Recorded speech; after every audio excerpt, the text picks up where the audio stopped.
So here we are, episode 200. It must be a special episode because it would have to be a special occasion to get this man out from under his rock. Um, what would you say, Roots? Probably the most requested potential guest on our program, and one of only a handful of guests that we've ever even had on. Anthony, or the artist formerly known as Anthony from VR365. Anthony, thank you so much for joining us. It's been a while, man.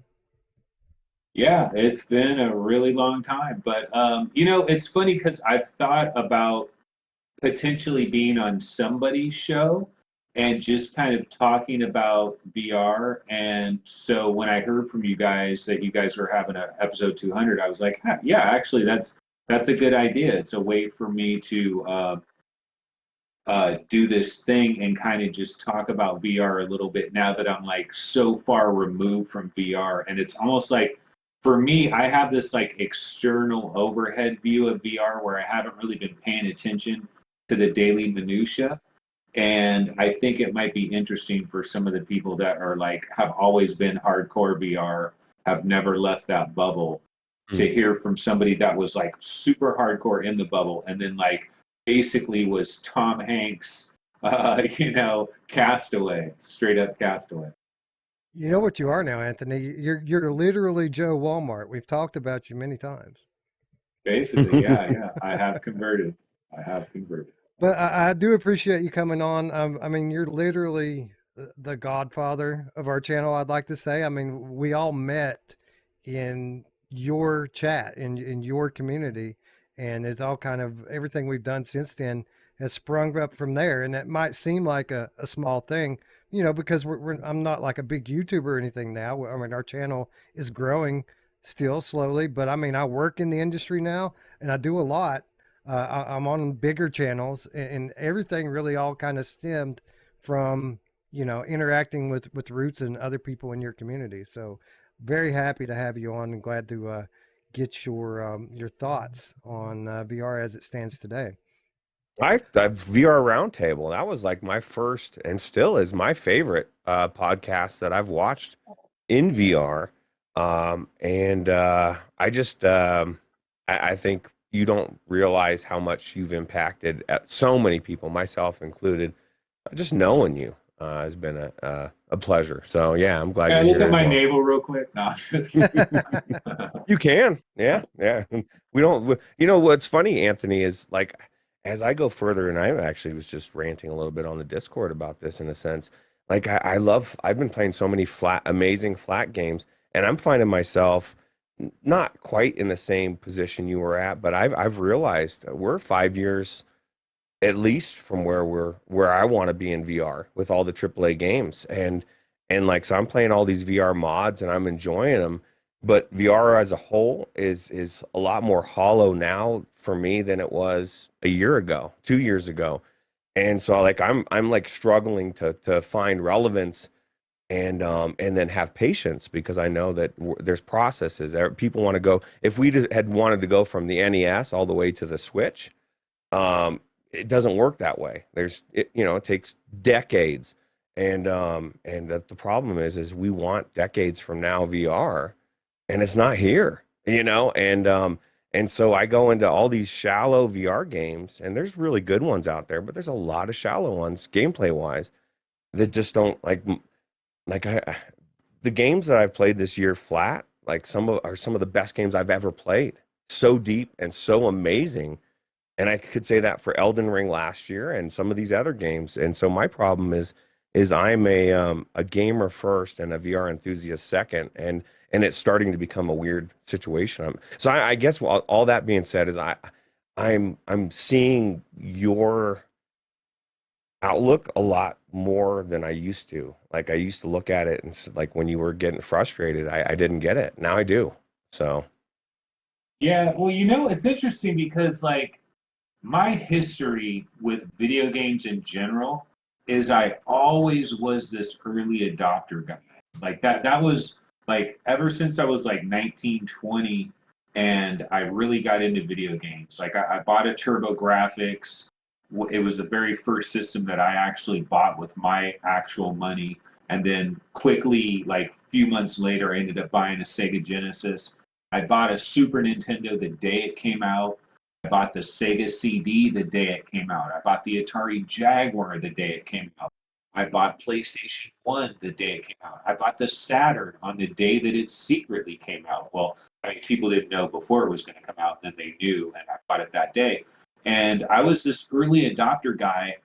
And what I was always doing is I was always jumping to that next thing because I wanted the greater experience. That I was always chasing like this dragon of like this more powerful experience. No, I want it better. You know what I mean? It's like regular people, yeah, you're playing those regular games. I want to jump to this like new level, this new plateau. And every new system that would come out, Nintendo 64, I remember the first time I saw Mario running around and it was like Technicolor cartoon. It was at Toys R Us at a little kiosk in Toys R Us. And those were the game changers for me. And then when VR came, like to me, it just seemed like it's a natural progression. Just like people were playing Super Nintendo and then they ended up getting a PlayStation. Well, when people first got the PlayStation, there wasn't a lot of people that were playing the PlayStation when it first came out. And most people were playing Super Nintendo and Genesis. And it took time for them to merge into finally getting a PlayStation. And so people would always come along. And the reason I'm telling this long, convoluted tale is because when it comes to VR, I had the same hope. I had the same hope that we're here first. It's an undiscovered country, like it always is whenever you're on a brand new platform. We're here first. And yeah, everybody's going to poo-poo it and say that, oh, that's a fad and it's not the thing and it's not going to be the thing. But like 4 or 5 years later, everybody comes along for the ride, right? And 4 or 5 years later, you get everybody's there. This is where everybody's gaining.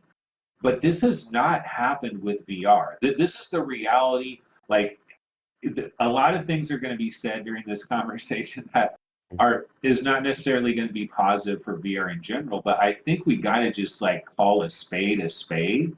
And sometimes you just have to deal with like what is laying out there in front of you. And the truth of the matter is that VR has not caught on like any of these other things. Like everybody naturally progressed to PlayStation, and everybody naturally progressed to Dreamcast and PlayStation 2, and everybody progressed to Xbox and then Xbox 360 and PlayStation 3. Everybody moved along, and it took time, but everybody moved along. And with this VR thing, it's like the roads parted, and most people are just still in the regular gaming road. And a few people jumped over and tried VR. And remember how like many years ago we were like, oh my God, is this going to poison the well? It kind of did. It kind of did poison the well because like if you spend much time on Reddit and if you ever go to Reddit all where it's just, all the subreddits, right? It's just like Reddit general. So you just see what like people across the country and the world, like just regular Reddit people. And so stuff will filter up from all the little subgenres basically that will filter in. And recently there was something that filtered in about the metaverse. And basically, and it was something like the metaverse was dead before it was something like the metaverse was dead before it even happened. Like it never even got to be alive, and they're mourning the metaverse, and it was never alive. Yeah. And I'm seeing that from the sidelines, and I'm like, man, that's harsh. But in their reality, it's actually true. Now I know in the hardcore VR game nut job reality, no, there's still plenty of great things that people are playing, and I'm sure there's people out there like Chris Richardson that is enjoying the shit out of everything VR that there is to offer. But they're kind of like the people that are in VR still are basically like the racing game guys that have the steering wheels and the freaking foot pedals and shit. And it's like the mainstream isn't there. Now I'm not saying it can never happen. And honestly, if I'm betting money, I still believe, I've always said, I had this phrase where I'd be like, VR has left the train station or whatever, what I mean? It's left the station. Like, it's over with. Like, this is going to happen. It's a matter of when. Well, the when is like 10 years longer than I could have ever imagined. Right. And that's the problem. And that's what I was talking about and that's what I said in the Discord earlier. I can't imagine a traditional flat gamer that really loves flat gaming going into VR and being pulled over. There's a few games that they could hold up to the level, the Alex, whatever. But most games, it's not enough to entice people. And so I believe that's why it's not been adopted. We don't, and I think, and I've said this before, I think the community is part of the problem, and they want too much. They want everything to be first person, touch controls. There's a phase that they want to skip. They want to skip the hybrid phase. The hybrid phase makes the games feasible for big companies to make. It's a second nature. They don't have to think about putting it in VR. They put it in VR. The controls are the same. People go in, they experience the exact same game. They can put it out for two audiences, and it really doesn't cost much. And as you get 5, 10, 15, 20 amazing titles that are native to VR that you can go into, and some of the best games that I've played, actually the best games I've played in VR, have been VR mods that aren't native, that feel native because they're amazing games. Uncharted 4, played that for the first time this last year. It's one of the best games I've ever played. It's opened my eyes to where, like I've said before, the devs, like, and it's not even their fault. That's the problem. Things are moving so fast. Like a lot of these games, they just aren't cutting it. They're not on the level of anything that anybody wants to play. It's your baby. You made it. Everybody doesn't. You think everybody's going to love it. You put it out there and it sucks because the game sucks. Like it is what it is. And I'm frustrated because I want that level that you're talking about, that you left VR because it isn't there. And I'm just realizing today, it's one of the reasons why I'm not getting the Quest 3. I got the Quest Pro. It's good enough for what we have. I don't think we need another headset meta. We need some fucking games that aren't episodic. You want to put out Assassin's Creed? Give me the real game, the actual fucking game in VR. Don't give me a little snippet. That's part of the problem too. We get AAA light, and we need. They need to step it up on what they're going to do if they want the mass adoption of those players to come over from flat gaming. It's going to take a lot more than what's happening right now, even more than Asgard's Wrath 2.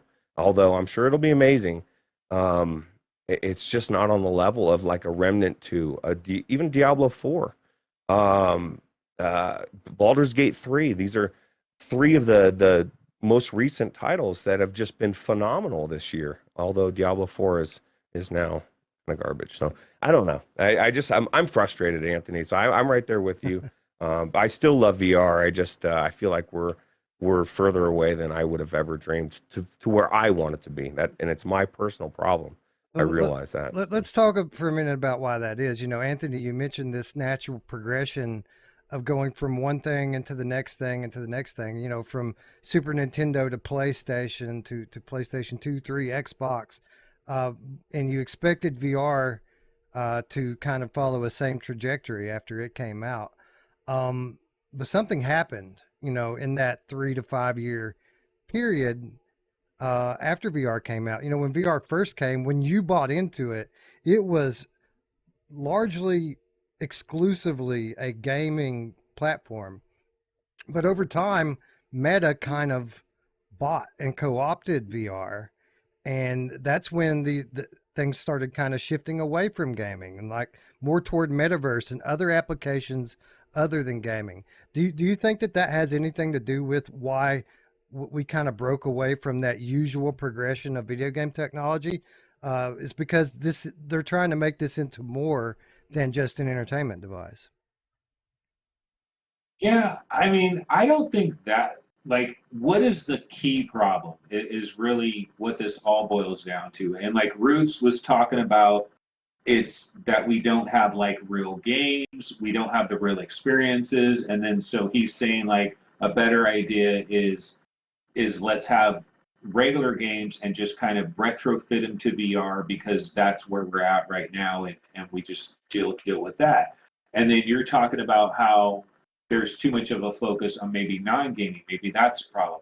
I honestly think that the core root of the problem, because what happens is when people get VR, like everybody goes through the same deal. I mean, everybody that gets VR goes through the same deal from the standpoint where they get really excited about it in the very beginning. They're like blown away. They're like, oh my God, this is so amazing. This is so incredible. There's that initial honeymoon period.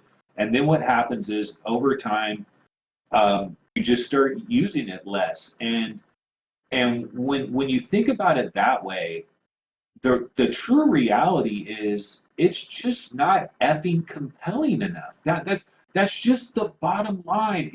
It's got to be so freaking compelling. Like it's not compelling enough. I literally have not played VR in almost 2 years. Yet I'm a former VR nut job that like talked about VR every day for like 4 years prior to that. Thought about deep VR 24 hours a day, played VR all the time, was searching the news, watching trailers, doing all this stuff, and then I disappeared from VR for 2 years. Like the fact that I'm able to actually do that tells you that it's just not that goddamn compelling. There's got to be shit on here where when you put that headset on, you're like, oh my effing God, I want to spend like 9 hours in this thing. And what happens is when people first get VR, they do kind of get that feeling, but it wears off pretty damn quick. And I feel like what happened is we started, well, really, honestly, the fault goes to like Meta and it goes to Zuckerberg, like announcing the metaverse and changing your name to Meta and all of that. Probably like 7 years too early, like jumping the gun like 7 or 8 years too early. This technology, we've made leaps and bounds, and I mean it's incredible, like the advances that have been made. But at the same time, it's just not ready for prime time. It simply isn't. Like these big headsets that people have on their head, like it's no, this is nowhere near ready for prime time. It's amazing that it even like did what it did and became a thing as much as it did when it's nowhere near ready. But I don't want people to think like, oh, Anthony's just shitting on VR and he thinks VR sucks. No, VR is going to be ridiculous. AR is going to be ridiculous. I still believe in that future. I believe that future is a can't miss future. It's just I was like 15 years wrong, you know? So like 10 years from now, I think we will have the technological. I used to have a little show where I was like, have we hit the baseline? I had some kind of thing about, are we at the baseline level of hardware? And I'd have debates with Reckoner VR and stuff. You know, is VR at a base? I think we were talking about maybe the first Quest or something. We're like, has VR hit a baseline like the first Quest? And the answer is no. We have not hit a baseline, man. We're in the Atari 2600 ColecoVision and television days. And if you go back to the Atari 2600 ColecoVision and television days, back at that time, you could show some people this stuff and they'd be like, man, those are just bleeps and bloops. Wake me up when there's like actual people that look like real human beings. And you literally had to wait until like the Super Nintendo. You couldn't even show them the Nintendo Entertainment System because they'd be like, man, it still looks like stick figures. They're just a little bit bigger and they have a few more blocks on them, but it's not much. I mean, you literally had to wait for like Super Nintendo to even, for these people to even consider it. And I feel like we're kind of in the same thing with VR. And where I go back to is the real problem, in my opinion, is not like all these things that they're trying to do with, oh, we've got the new Snapdragon XR2 version, slightly overclocked. It's processing more polygons and stuff. It's not enough. It's not going to work. What we need, honestly, is we need a field of view that is way the F bigger, and the person themselves needs to be in VR. Like if I was named like Grand Emperor of VR, I would say, okay, here's what we have to do. We have to literally throw everything away. And we have to start over from this idea of 220 degrees of vertical, the full human vision, okay? And I don't give an F if it's like 280p, okay? We need the full human vision combined combined with camera tracking, some sort of external camera tracking, AI, machine learning, whatever you want to do that analyzes your body and does an automatic green screening of your body and it puts your body into VR, whatever you're wearing, whatever, if you have a watch on or you don't have a watch on, if you have a tan right now or you don't, if you have tattoos or whatever, if you're wearing this shirt, if you're wearing that shirt, you're literally, whatever you are, you're in VR. We need to get to that level. Like when you're watching Stargate or something back in the 90s, and it was like anytime anybody went into some like new portal and they stepped into some new fantasy world for the first time, they would every single time they would step through and they'd be like, "Oh my God, I've entered into this new world." We can't do that in VR. Still, to all this time, we're still not in the game. We're not in the game. EA, you're in the game. No, I'm not. We're still not in the game. So until we're actually in the game and until it actually has the full human field of vision, and I don't care if we're dealing with stick graphics. I don't care if we have to go back to Nintendo Entertainment level system graphics, but if we do that, we get the 220 degrees and we get ourselves completely in VR.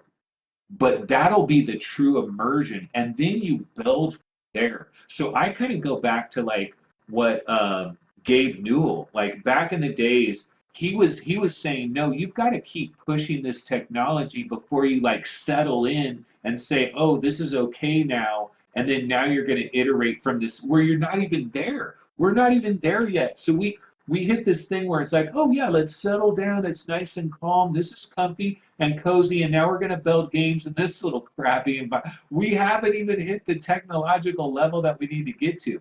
VR has to get to this point where every man, woman, and child that tries it, it's so effing compelling that they just can't resist it. And we're so far away from that, man. I truly wonder, like, 10 years, 15 years, 20 years. I know it's inevitable. It's absolutely inevitable as well. So I'm not like trying to shit all over this stuff. I'm just saying, like, I have friends where I've shown them VR and they'll look at it for a couple of minutes. Like, I have friends that have literally never tried VR in their entire life. I put them in VR. They're kind of amazed by it for about 15 minutes. And then 2 hours later, they're talking about, yeah, Dallas is playing the 49ers. Like, they haven't had a game changing experience that has changed their whole world. And they're like, wait a minute, I got to get home and I got to put my credit card in and I got to order this thing and it needs to be to the point where it's like, this is life. Like, I need this thing. I'm addicted to this thing. And we're just nowhere near there, in my opinion. So do you think that kind of the steps that because I agree with you, and I think we all agree that the end game is what you're describing. It's retinal resolution, it's varifocal lenses, it's codec avatars that are photorealistic. That's what we're all building toward, and even Meta will tell you that that's kind of the goal. Do you think that kind of the stepping stones that we're going through right now is getting us there quicker by allowing us to kind of fund research to lead us there, or do you think that it's holding us back by having some people kind of settle for the current level of the technology rather than really pushing for something transformative?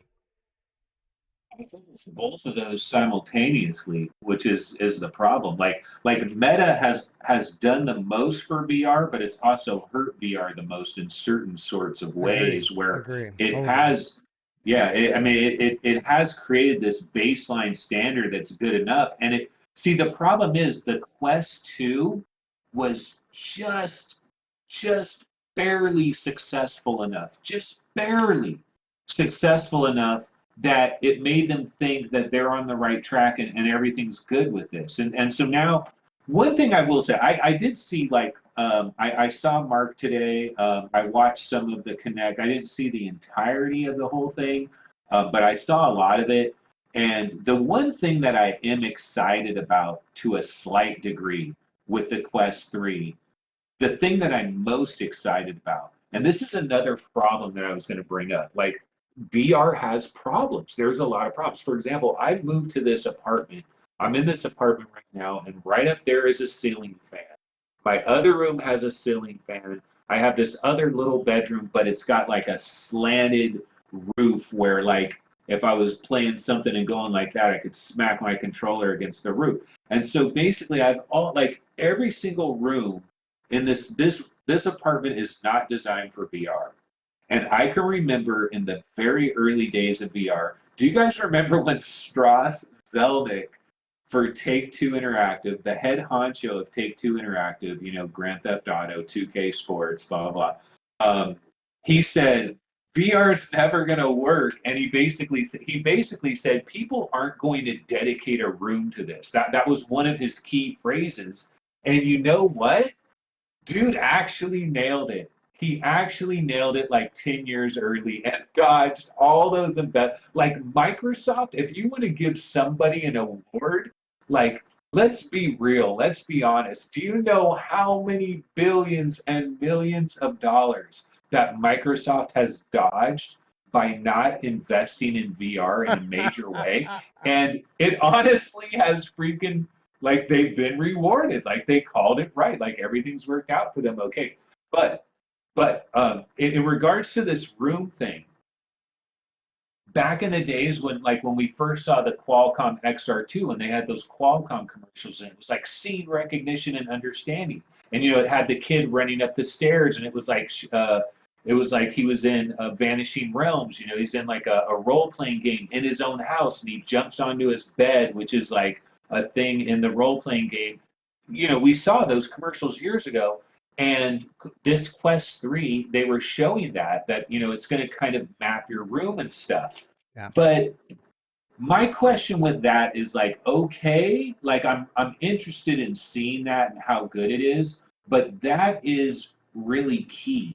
And I just don't feel like this $499 thing is going to actually have the required technology to really do that properly.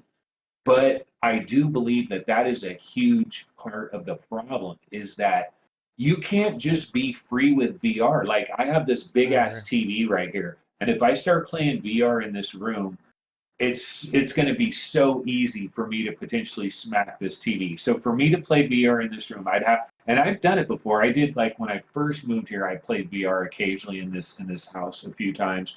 And what I would do is I would take this TV and I pushed it all the way back against the wall, and then I like cleared everything out of here so there were no little obstructions. And then I would draw my little play area, but it would only be so big because, you know, I'm in this small little thing. See, that's the thing. I was so spoiled, man. Remember that man cave I had that was like gigantic? And in the early days of the Vive, I had like a 20 by 20 freaking humongous play area. I could crawl on the ground, unseen diplomacy, you know, where you're going through the ducts and stuff of a building, and you're like climbing through here and going around there. Oh man, dude, that shit was so next level.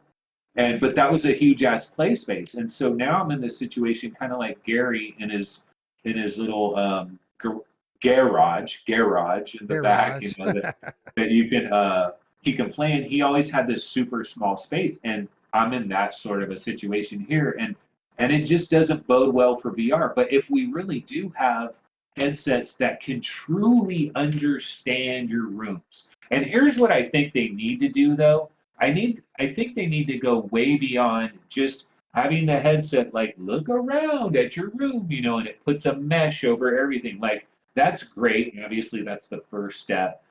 But I think if Oculus, Facebook, Meta, whoever, I mean, if they were to go real deep with this, what I think they should do is they should actually have a catalog of like sofas, and it's like you're sorting through sofas. Oh, there it is. There's my sofa, and then they're like, boom. You get like it's measuring it, and it plops it into play. Oh, there's my table stand. You know, like the picture analyzes, like, is this your table stand? This is how many inches. And then it starts to literally learn. Okay, like this wall, this ceiling It starts to realize this is the kitchen, this is the living room. Now this becomes a dystopian nightmare in certain ways as well, because you're like giving all of it. You're giving all of it to Zuck and company. Like they're gonna know everything. Because literally what it needs to know that, oh, you left your slippers, you left your basketball, right? Like it needs to like recognize objects that come into your play area that aren't always in your play area, cats, dogs, a kid walking by or whatever. It's going to have to learn, like, what about the legality of all this shit, man? Do you remember in the very earliest days of VR, we used to have debates like, because remember when, I'm talking the early days of VR, like 2016, remember when Oculus just had the two cameras? They weren't doing the freaking lighthouse thing, right? They were doing full on motion control. It was like an Xbox controller with two cameras. They were afraid in the early days, they were afraid of like liability. And Oh why yeah. wouldn't they? Where's the people that have died in VR? Has anybody, like, people should have probably died in VR? Like, people that are playing upstairs and they have like these like open railings where if they walk too far, they could just fall over and bam, hit their head or something. And it's like, you would think there would be these legalities to it. And for them to actually do this mesh thing where they're going to be like scanning people's rooms. Now, if it had freaking LiDAR built into the headset, like Waymo cars have, or Chevy Cruze or something Or like or that. or Apple Vision Pro, which is coming next year, does have LiDAR in Yeah, it. yeah, or Apple Vision Pro. And Apple, we can talk about that as well. And the one thing I'll say, like if we want to segue to Apple, is goddamn, they did one thing that was absolute genius. And I just, Ruuts, what do you think it is? Like the one thing that they did that was absolute genius with that Apple Vision Pro? I don't know. It's a good question. I know that I don't know. What is it? They Because I put don't. your Okay, face on it's it. the eyes. It's the Yeah. eyes, man. Yeah, it's that idea is so effing dope. Like when I first saw that, I was like, damn, I wish I was on a show and I could talk about this, because this is the full difference. That that when Facebook saw that, they're like, oh damn, they got us with that shit. Because basically what they did is that Apple Vision Pro, the little screen that is on the outside, like it's not high resolution or anything. It's not a live video feed of the person's eyeballs or anything like that. But you know what? The way it looked, I mean, based on these videos and stuff, I mean, obviously I haven't seen one in person. And maybe if I saw one in person, I'll be like, oh no, the illusion is broken and it's garbage and it doesn't. But what they're doing is they're using, like, they scan your face, they get a picture of your face, and then they're just using AI and basically like having your eyes blink normally and stuff like that. And it's just enough. This Oh, is enough. Anthony, it's even more than that. Like they have cameras pointed at your eyes, and literally what you're looking at in the room, it follows your eyes. And if you blink in the thing, it blinks on the screen for you. So it is actually pretty close to a one-to-one of what's happening inside the headset. It's so genius though too, and it's not like it's this super expensive screen that they have on the outside. It's like the way they've integrated it, it's like, it just gives you a little something something. I just think, oh my god, they freaking knocked it out of the park with that.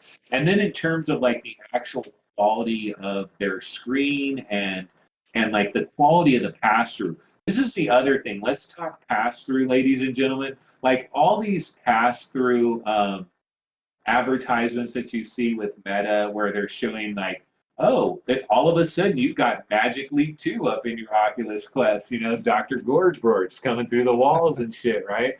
And that looks super cool. Like I'm down for all of that. But here's the problem.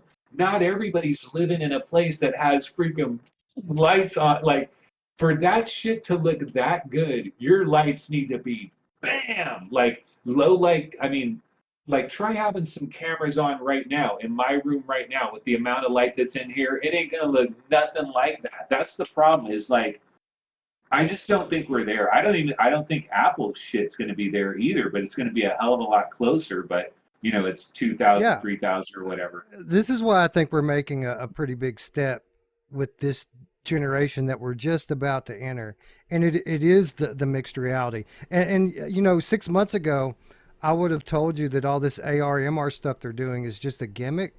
But when you really think about it, with the Apple and the eye contact and the pass through, and the fact that you're going to be able to be connected to other people in the room when you have your headset on, and with the Quest 3, the fact that the games are now happening in your play space, it eliminates at least some of the barriers that VR has had. Because as good and as immersive as the games have been up to this point, you still can't really feel like you're free, because like you said, you might bust your ceiling fan or break your television, so you can't really play like you want to play. You're always holding back a little bit. In addition to that, these mixed reality games are going to completely get rid of the biggest barrier for virtual reality, and that is the motion sickness, the VR sickness. I still think I will prefer full on immersive VR games, but for somebody new who's coming into VR, most, half of people play it, they get sick, they put it down, they never come back. I think this mixed reality stuff is going to completely eliminate all of that, and it might not have the wow factor that we had in 2016 or 2017 with some of the games that were coming out back then. But I think it's going to be much more palatable to a Joe and Sally Walmart, so to speak. Yeah, too bad there's no games really, right? I mean, Yeah, yeah, there's like the Xbox or whatever, and like, but like they're definitely not don't going the games route. And they're, we kind of knew that they weren't going to have a controller. Like everybody kind of, I mean, I think everybody kind of knew that. That's an Apple thing to do. And it was funny because today, with Connect and Quest 3, Mark several times was like, yeah, if you don't want to use a controller. In fact, I'm kind of surprised they're not actually shipping a Quest 3 without those controllers for like $299, like the entry level. And that's coming. yeah. They're talking about that. Absolutely that's coming. Yeah, there was a leak. There was a leak about a month ago that said that they're doing like a Quest 3 Lite or something like that. That is, I'm not sure. 199, right? Yeah, yeah, it was super cheap. The specs are cut back a little bit. It does do the mixed reality and no controllers. It's all hand tracking. What an Apple thing to do as well. That little knob to like increase your reality or decrease your reality. Just Right, a right, right. friggin' knob, like genius. But the thing on the front with the eyeballs and all that, like that was just straight up genius. And I really wonder, it's crazy too, because Valve basically could have done that. Like remember Yeah. the Valve Index? Remember Hmm. the frunk or whatever, the trunk on the front that could have had, like, I think they even made little video things that could have done that. Like they kind of could have did that. Yeah. Valve, that's Whatever. another thing Actually, too. can I ask you guys a question? Is so PCVR is just dead as a doornail. Like no one's like. Remember back in the days of like, yeah, Samsung's gonna make an incredible headset. Samsung will be our savior. Remember Bug-O-Vision and all that. Like, there's no other headsets. This is the other disappointment that I want to cry about. Is like I always thought I would go away for a couple of years, and somebody would have some unbelievably incredible headset would come out that would just blow people's minds, like on the PCVR level. And it looks like that dream is just completely dead. And like Valve. Asgard's Wrath 2 is a Quest 3 game. So yeah. Well, and Yeah. that's been they've done that with several games now, right, Wes? As they come out with these games, they just don't have a PC version anymore. Yeah. Something With like the Climb 2, which, I like that the visuals on that is why you play that game, and you couldn't play it on PC. So Yeah, I think that that will eventually come back, as the technology continues to grow, and PCs become more and more powerful and less expensive. It'll become a viable platform for game developers to release games on again. Uh, but I mean, even cloud gaming is going to kind of, I think, positively impact the baseline quality of our games and make high end VR more viable in the years to come. But we're not there yet. But you're right. I mean, the only thing that's keeping PC VR afloat at all right now is the modding scene, which, by the way, is about 100 times Amazing. cooler than it was when you stop playing. Literally, within a year, about probably more than half of the AAA flat games that are available on PC are going to be playable in VR, and that's amazing. And there's already a lot. Um, it's just as important on our show. We spend just as much time praising that stuff as we do like native VR games now, just because the mods have gotten so incredible. What about this, guys? Remember when VR first came around and everything, there was this thought that we were going to have incredible video experiences, like non-games, video, Right. like incredible immersive video, like 180 degree, whatever, different kinds of videos that were just going to be next level. And it was like companies were like working on the technology, like Google was working on some like that. There's demos and stuff where they show like this guy and he's like playing with his dog and he throws a thing and the dog goes and runs and stuff, and this other guy's like welding stuff, and it's like, dude, where's our video revolution? That Yeah. shit never happened. And what is the actual, like, what is the weakest link? Like, what is the problem? Is it like just storage space? Is it just That's part of it. the resolution of the headsets are Well, just they can't handle it? Like, what is it? the cameras are there now. Like the cameras are a lot better than they used to be, but they're fucking expensive, dude. Like to get a legit good professional VR camera is like $20,000-$30,000, which is crazy.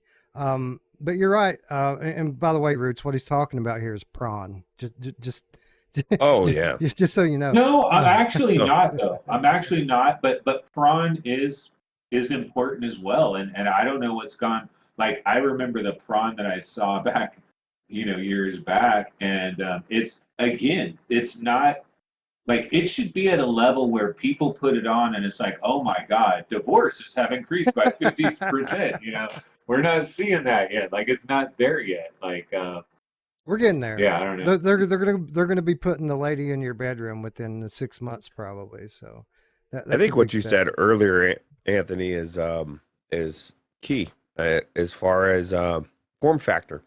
We need this field of view, and companies like Pimax are still getting these huge headsets, which nobody wants to wear the smaller headsets.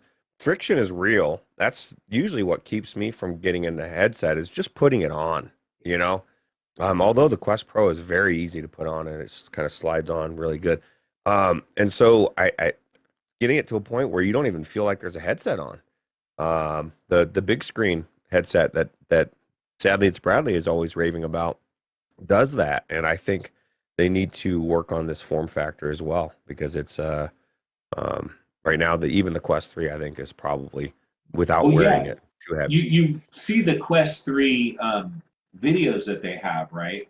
And they have these videos like, yeah, you're gonna pin this stuff. So you're gonna have like in your house, you're gonna have this like poster of Jurassic Park, and it's gonna have the dinosaurs roaring and jumping. And it's like this idea that you're really gonna leave your headset on 24 hours a day. Like we're nowhere near that. But that's kind of like it's going to be one of these things where everybody does it for that gee whiz factor. So you're going to have your headset on, and for the gee whiz factor, you're going to be like, yeah, look, I pinned a calendar here, and I pinned this over here, and I've got this stuff up here. Put my headset on and walk around my house. You'll see all the little things. And look, in the kitchen, there's like a recipe for how to make pancakes, and it's just a giant thing floating over there. Like it's so amazing, right? But we're not in a world like that. Like yeah, that's the future, and I understand they want to show that off because they want people to like get a glimpse of where the future is going. But it's like, yeah, these headsets, like it's a conundrum. Like like the whole VR thing is a conundrum from every possible angle. It's like, okay, let's go smaller because comfort is a harsh problem. But then, oh, now you're not getting no 220 degrees. And like, they're talking about the pancake lenses. There's downsides with pancake. Like every little thing is a trade-off. Everything is a trade-off. And so it's going to be so many years. It's incredible because like if I was to live till I'm like 85 years old, I'll look back at like these headsets that we have, and they're just going to look like absolute monstrosities, like these big, ginormous things that people actually, it's going to just look crazy. Almost like you look at an old rotary phone. You look at this big phone that people had to go around and around and around to dial with, and these big handsets and stuff, and you're just like, damn, people did that shit back in the day. And, but there's so many conundrums. I don't know, like, it's unbelievable. Like, what do you focus on? For me, I go back to I go back to immersion. I think where we need to start is immersion. 100% immersion, immersion, immersion, immersion. And you build out from immersion, but you start with maximum immersion. And the only way I think you start with maximum immersion is the full human field of view. We've got to do it. You've got to do the full human field of view, and you've got to put the person in VR.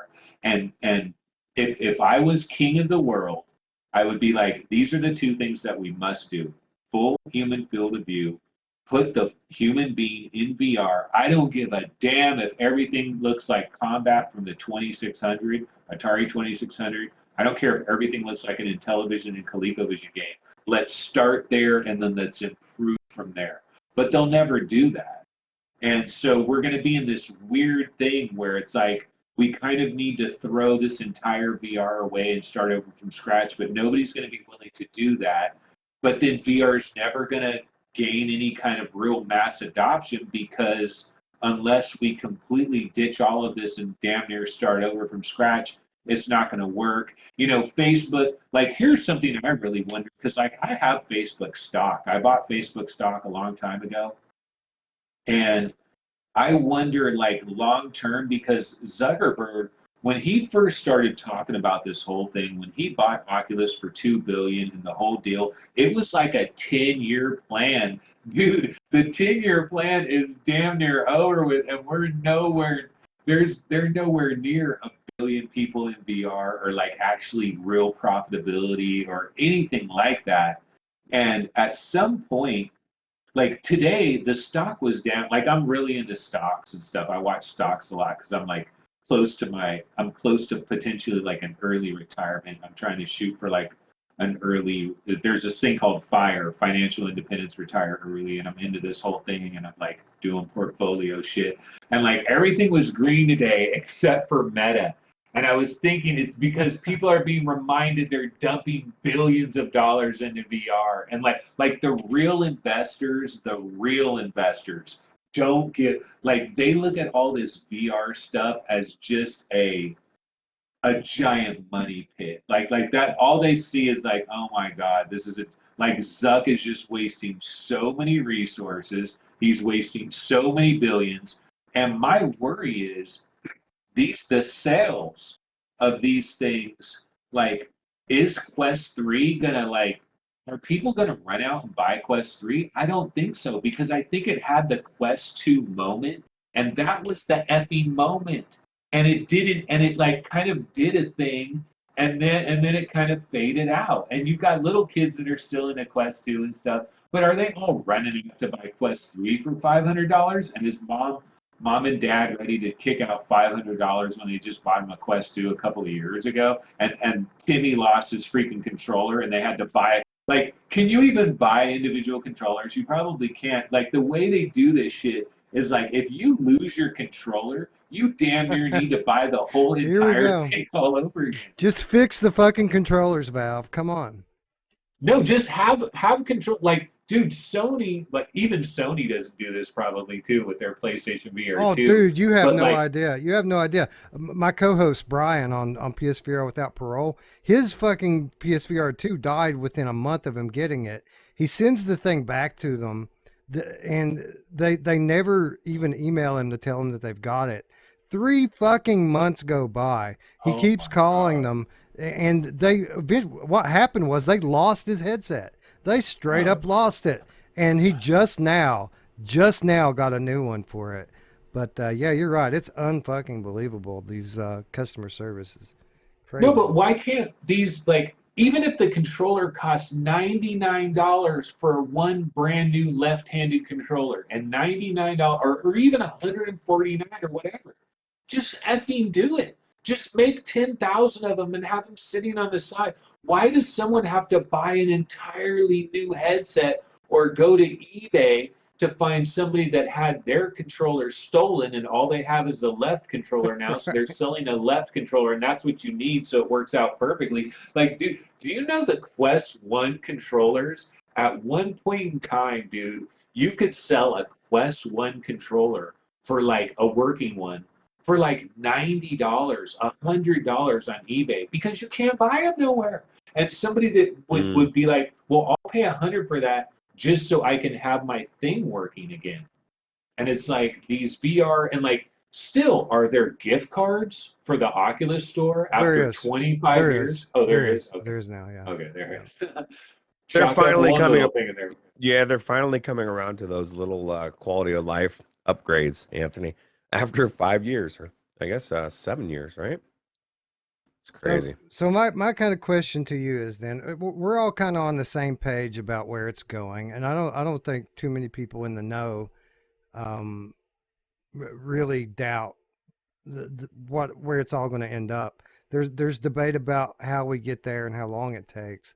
Um, I'm still very much in the camp. I'm one of these VR nut jobs that I take delight in the small leaps that we make each generation, and it seems like each generation, in terms of hardware, we make a pretty big leap. We get new capabilities, and I'm still an enthusiast for that stuff.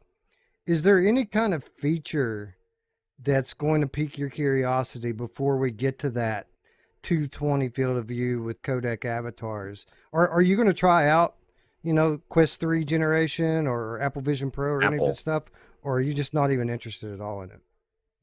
Yeah, no, I mean, I would love to try it out, but I'm not gonna like buy one to try it out. So it's like I would have to know somebody that like Mm. bought a Quest 3 and I'd be like, hey man, could I just try that for a weekend or something, just to see. Like I am super like the one thing about the Quest 3 I would really love to know is the scene recognition, like basically how it analyzes your house, how Mm. it analyzes your rooms, how it remembers your rooms, what it Very does. probably Uh, similar to PSVR 2, right? Because it has this feature already, right, Wes, where you can look around your Yeah, room and it kind maps of. it.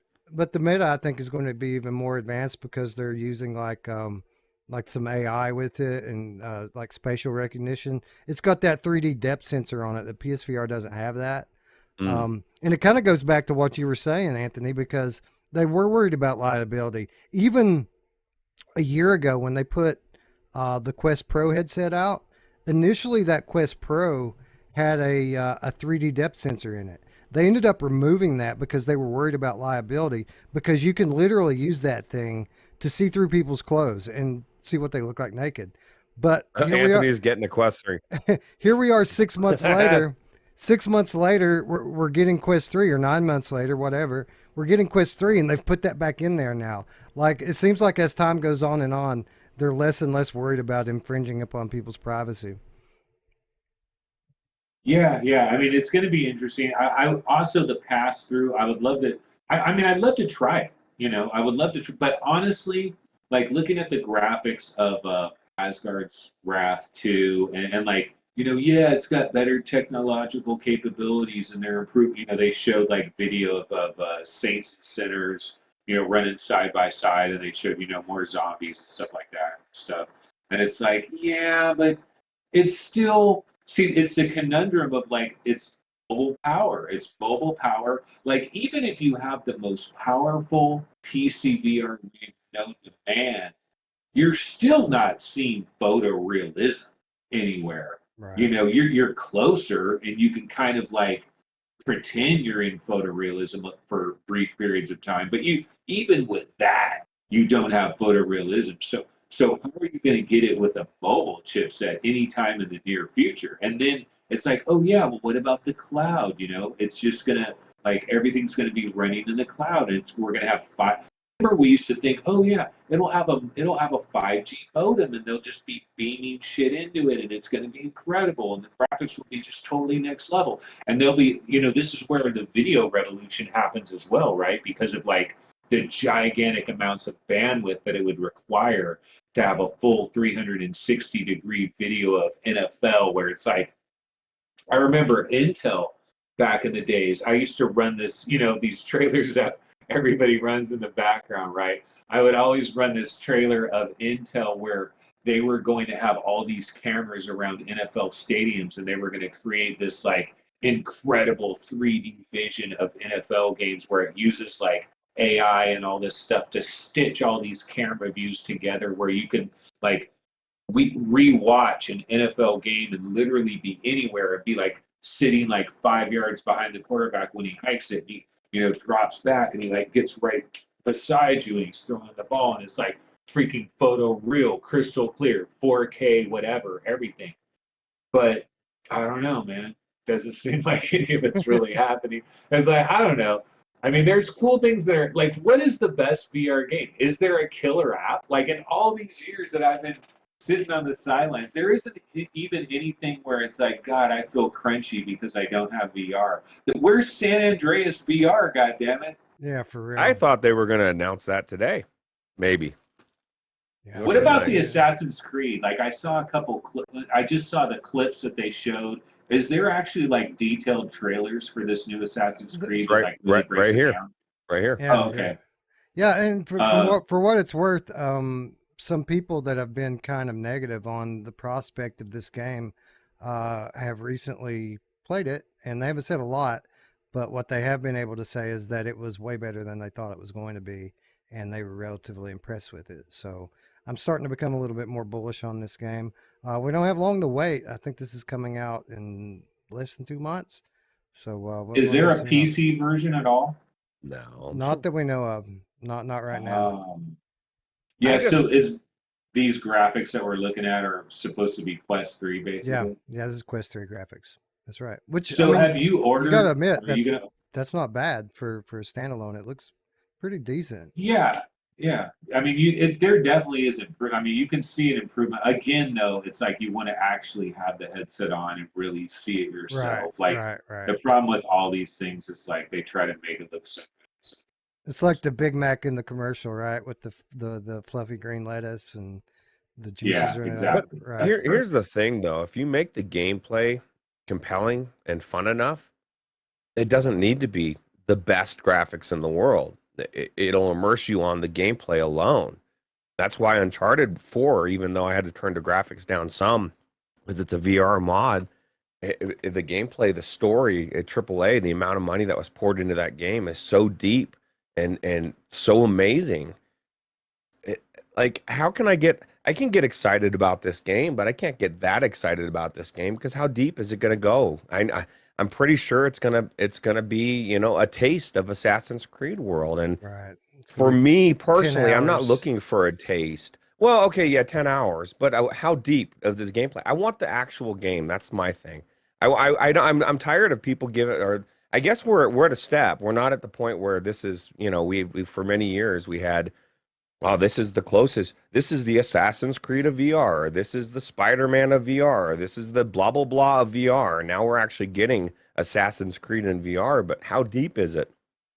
Like, I don't even care about how long it is. 10 hours can be monotonous, like 10 hours is great. 10 hours would be perfect for me. But how deep am I going to go in there? The thing I actually enjoyed about VR was all the short games. Like, I like short games because I'm not the guy that like comes home every night and freaking pours 5 hours, 6 hours straight into like whatever game. And yeah, I want to play it for fucking 9 months in a row, every day, 5 hours, man. I kind of like these 2-3 hour games because I'm more of a casual guy anyway. So it's like, I can actually finish games and actually get to the end of the story and like, A Fisherman's Tale or whatever, like actually finish the whole thing Like normally I don't even finish stuff because they make it so goddamn. See, I want a game that makes me think about it when I'm not playing it. Like a game that's so amazing. And I go back to Uncharted 4 or anything of that nature that like the story, like little things that big gaming Where's companies do. Fallout 3? Where's Fallout 3? Like Where's they fucking have Fallout the 4? engine with Fallout Oh yeah. 4. Like Fallout 3 was, dude, what a game that you talk about where it's like you think about it when you're not even playing it.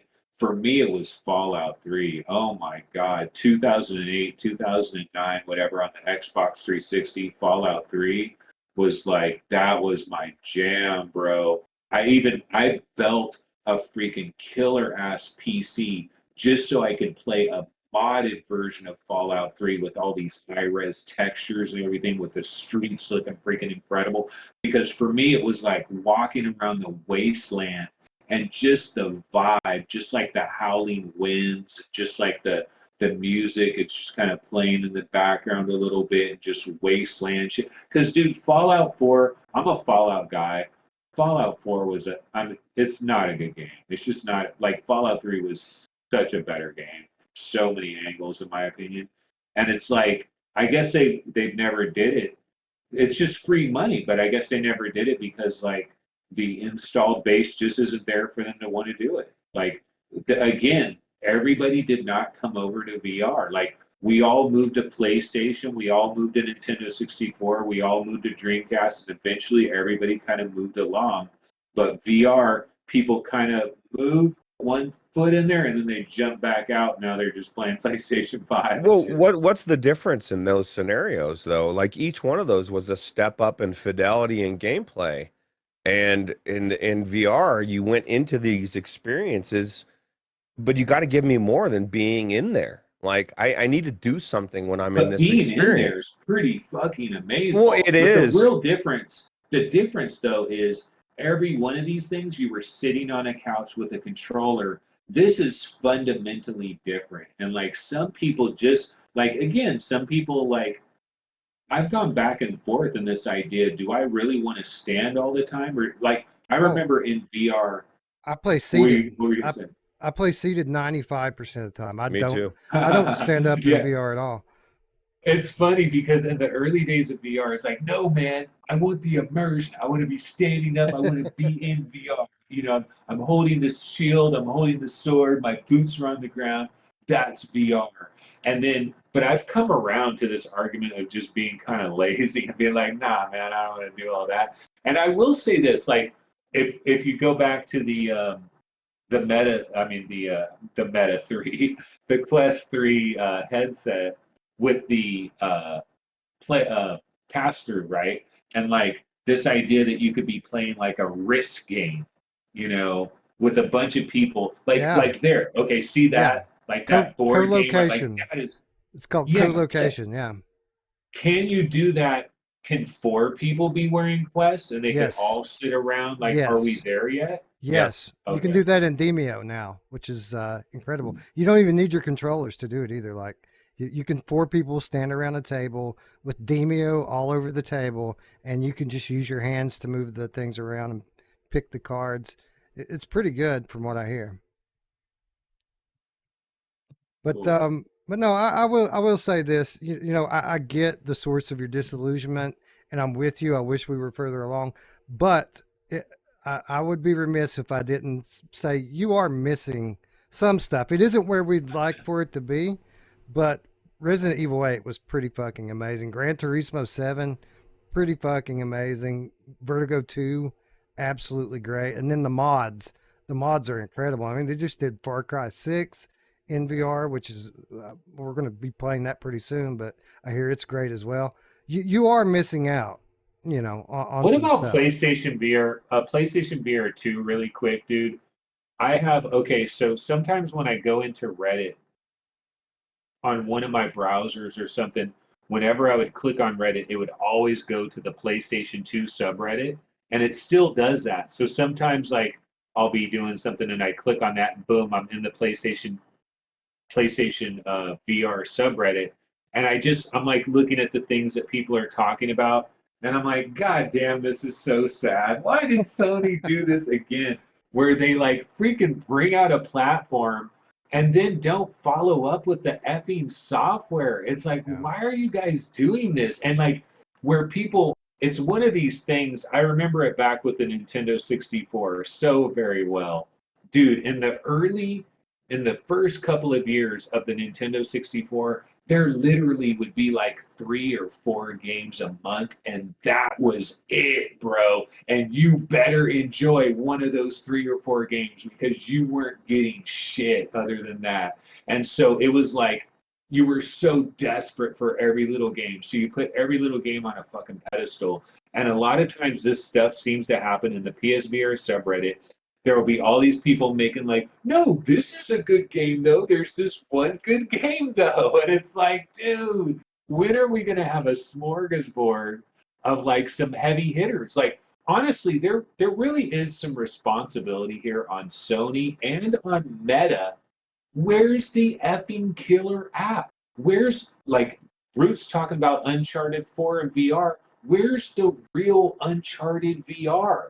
Don't these companies realize that they're going to have to jump on a grenade for the boys and they're going to have to take a 10 million, 25 million, $100 million hit and just have one of the best studios they have making a super detailed, intricate game for a device that only has a couple million people that own it? Yeah, sometimes you have to sacrifice for the greater good. Sometimes you have to show something to build it, to make it happen.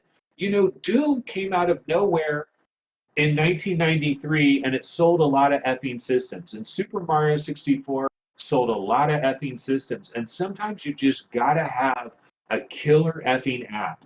And why hasn't Oculus themselves, I mean, why hasn't Facebook, Meta, why haven't they dropped like $100 million making a banging Quest 2 game that just, like, where's their Half-Life 2?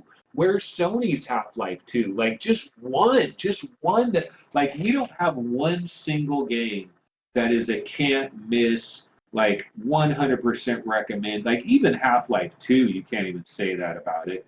I mean, it's the closest, I guess, but Yeah, I don't know. that's a valid point and something that we hear often, even from the PSVR faithful, is like it had a pretty good launch. It had a solid launch lineups with some must-own games, but you know, as far as first-party big budget stuff goes, it's been silence since then, and that was February, bro. That was February. So, like, people are wondering, you know, like most of us believe that these games are in development. We think maybe the pandemic and the shortages and all that kind of set us back a couple of years and these games are in development, but we don't know because they won't even give us a sizzle reel to like show us, okay, here's what's coming next year, the year after that.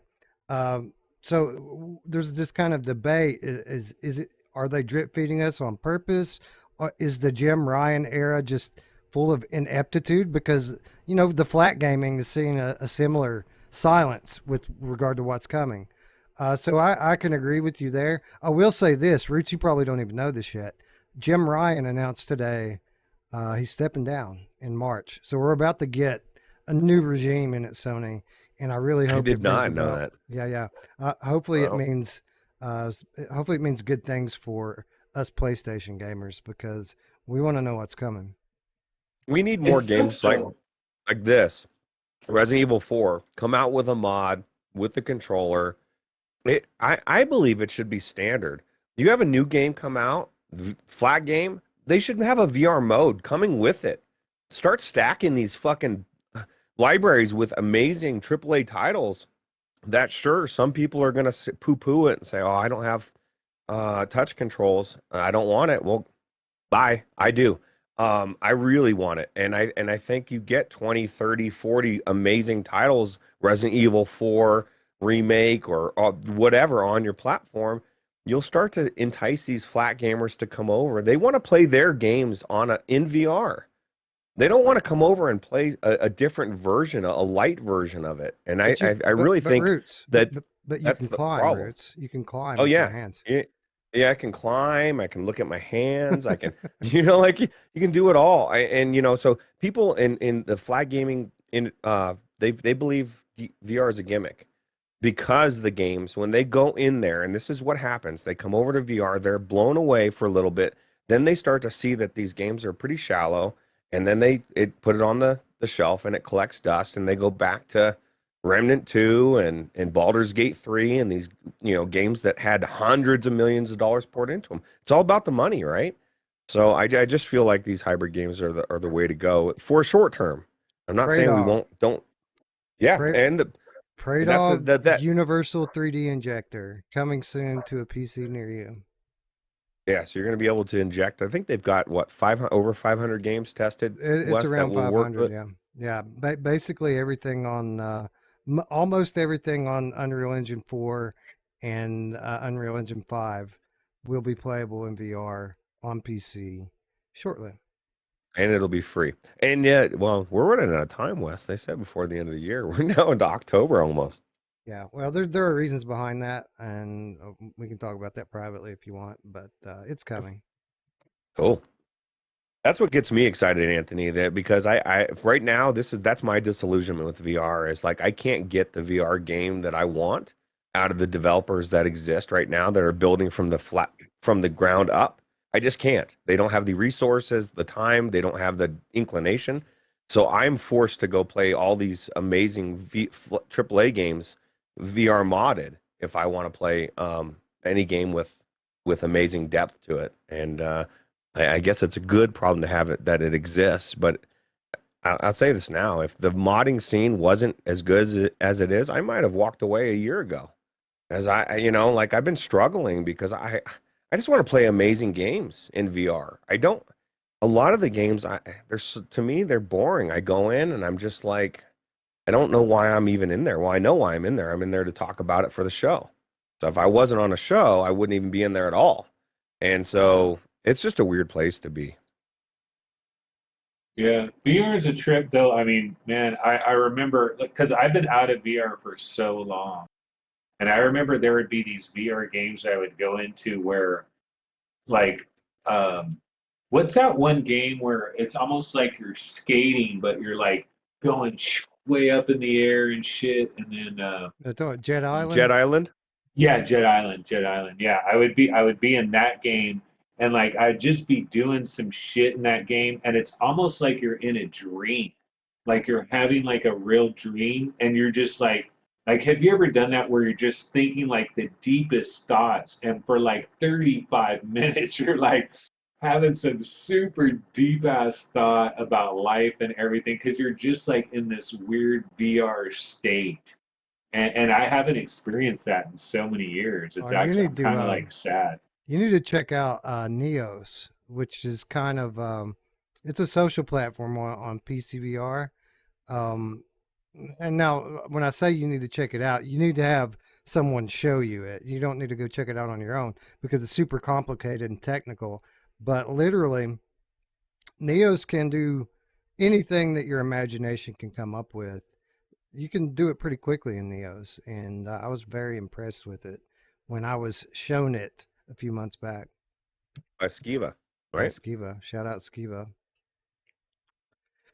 Anyway, what are we? We're well over an hour now, right? Yeah, hour and 15 minutes. I guess we should probably wrap it up. Anthony, I appreciate you joining us. I wish it hadn't been so long since we get caught up, and hopefully it won't be so long before we catch up again. Hopefully you'll try on a Quest 3 and it'll be this transformative experience for you, and you'll be playing the next generation of Dr. Zordborgs with zombies coming out of your wall. And Man, I've always wanted a Magic Leap, baby. Always well, wanted dude, I'll that. tell you what Quest 3 is about to deliver is leap years, light years ahead of anything Magic Leap ever showed you. So it might be time to give it a demo, or at the very least, go to the Apple Store early next year and try on one of those $3,000 monstrosities that have your eyes on the front of it. Yeah, yeah, I definitely like, I would love to try a PlayStation VR 2 just for like 10 minutes, just to see the screen quality and stuff. Oh, regarding PlayStation VR 2, if I was to try that, like, what game would I want to try in there? Resident Evil 8, Gran Turismo 7. Those are the ones. For sure. But there's the biggest story for me for PlayStation VR 2 hasn't been the optics as much as it's been the haptics and the The controls. haptics. Yeah, the haptics are The amazing. the games that really do it. Oh, Anthony, No Man's Sky. If you ever want to play No Man's Sky and actually have it look amazing, they finally fucking did it. It finally actually looks crystal clear and amazing with foveated rendering. And yeah, I mean, that's the thing. That's my biggest frustration with PlayStation VR 2 is when the devs don't utilize the hardware. They've got all these amazing tools to use, and some of them just don't do it. Red Matter 2. Red Matter 2. You need to check out Red Matter 2 as well. No matter what you play it on, any device you play that on, it's going to drop your jaw. You'll be wowed by it. Red Matter 2? Red Matter 2, yeah.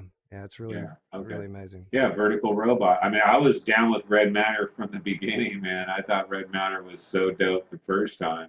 This one's better. Yeah. The movement's better, looks better, the story's better. There's action, there's a gun. I still love, like, when it comes to VR, I mean, one thing I do miss is just, like, you know, going to that alien planet, you know, and just exploring an alien world in VR, boots on the ground, you know, and just, like, going through a new world, like Seeking Dawn or something, you know, just, you know, your standard game. It's like, that will never get old. Like, I could, like, if I was in VR now, I'd always want to have one of those games where it's like, what is my best on a new alien world game where I'm exploring a new alien? Like, just keep making those and just keep making them incrementally better. No, well, you're right, Roots. No Man's Sky might be the one for him. It's a little too much for me, but I mean, if you like exploration of alien worlds, that's infinite alien worlds for you to explore right there. Well, not only that, but they added, Anthony, they've done so many like releases of DLC that's free, like content, that it's the game that came out. Not only does it look better, play better, it actually is it makes Starfield, Bethesda's gem, look like shit. It's why I can't look at Starfield and think it's a good game, because it's like Fallout 4. It's got they're heavily relying on the community to mod out all their bullshit.